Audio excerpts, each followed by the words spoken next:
Kali ini, ahlinya kelapa kopior kultur in vitro dari Pusat Penelitian Kelapa Sawit Unit Bogor akan berbagi ilmu SOP budidaya kelapa kopior agar tanamanmu bisa berbuah di umur 2 tahun.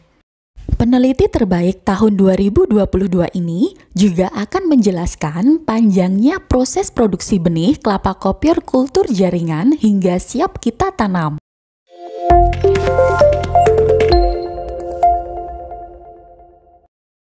Mungkin agripreneurs masih bertanya-tanya, kenapa pesan benih kelapa kultur embrio sangat lama? Selain daftar pesanan yang sangat panjang, proses produksinya pun perlu sejumlah tahapan-tahapan yang membutuhkan waktu lebih dari 1 tahun. Jadi proses pembuatan bibit kelapa kopi kultur jaringan ya, kelapa kopi kultur embrio seperti ini itu tidak cepat dan tidak mudah. Jadi memang kalau dulu riset kami itu membutuhkan sekitar 10 tahun ya, riset dari A sampai Z. Cuman sekarang yang existing yang sudah kita kembangkan seperti ini, itu dari kultur embrio sampai jadi bibit siap salur, itu kalau di rata-rata itu antara 14 sampai 16 bulan, rata-rata. Emang ada beberapa yang cuma 10 bulan, tapi itu sangat sedikit, itu hanya sekitar 3%. Rata-rata itu adalah sekitar 14 sampai 16 bulan. Bagaimana tahapannya terus adalah tadi beberapa tahap. Yang pertama, itu kultur embrio yang terseleksi pohon unggul ya, kita ada pohon PIT, pohon unggul, kita ambil embrio sebagai explant, itu dikultur di media tahap 1. Media tahap 1 itu pekecambahan. Itu perlu waktu antara 4 sampai 8 minggu jadi kecambah.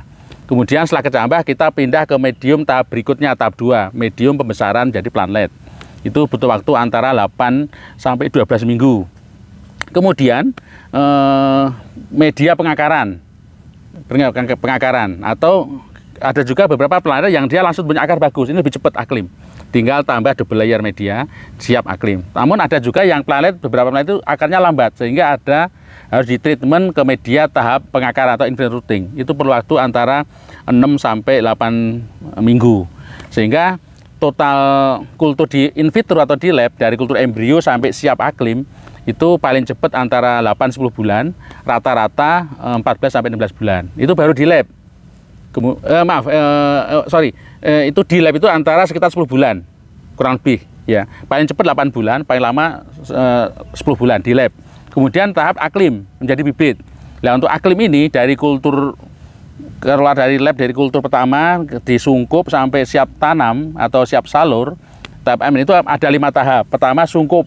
Tahap pertama sungkup itu butuh waktu sekitar 10 sampai 12 minggu di media polybag kecil dalam sungkup. Kemudian setelah itu tahap 2 kita sungkup besar. Ada sungkup besar itu butuh waktu 4 minggu udah dalam polybag. Kemudian taruh di PN, pre-nursery atau di bawah paranet.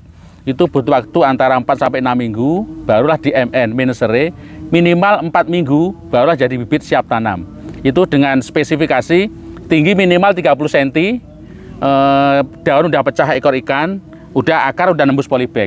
Itu siap tanam perdana dari bibit. Sehingga butuh waktu total di lab dengan sampai bibit salur itu antara 14 sampai 16 bulan.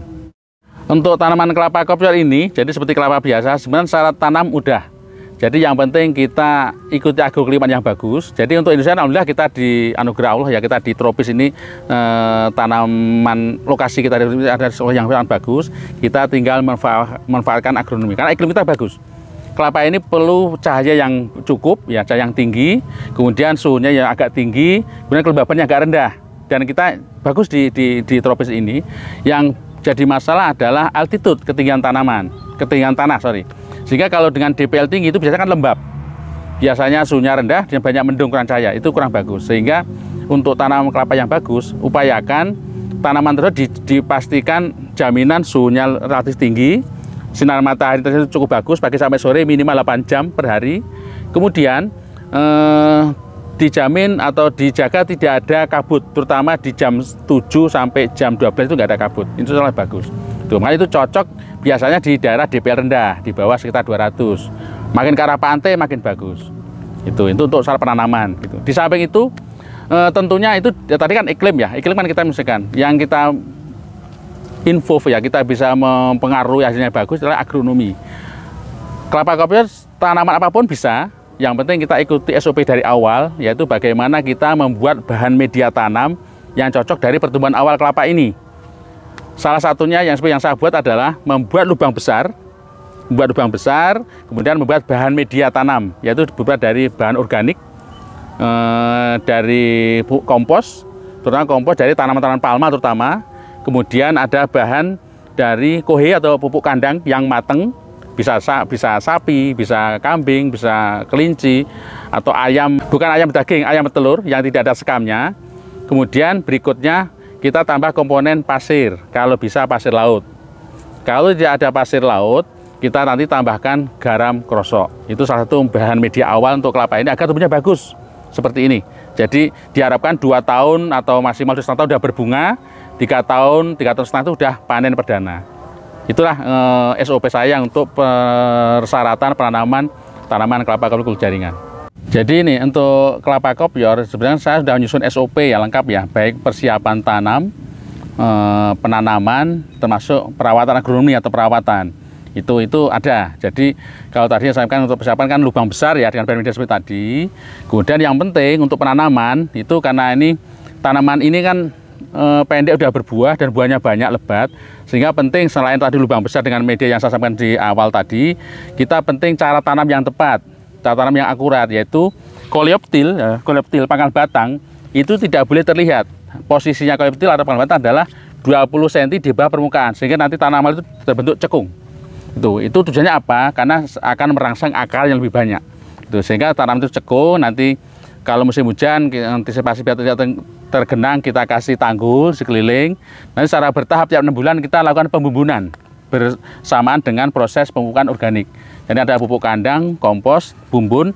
Proses pembumbunan adalah sangat penting sekali untuk merangsang akar baru, sehingga makin banyak nanti akar yang banyak, sehingga kemampuan menyerap nutrisi dan air lebih tinggi, sehingga buahnya bisa lebih lebat lagi. Buat agripreneurs yang tertarik budidaya kelapa kopior kultur jaringan, bisa langsung pesan ke PPKS Unit Bogor. Dan nanti kamu akan dibimbing supaya tanamanmu bisa berproduksi sesuai harapan. Semoga bermanfaat video kali ini, dan jumpa kembali di video berikutnya.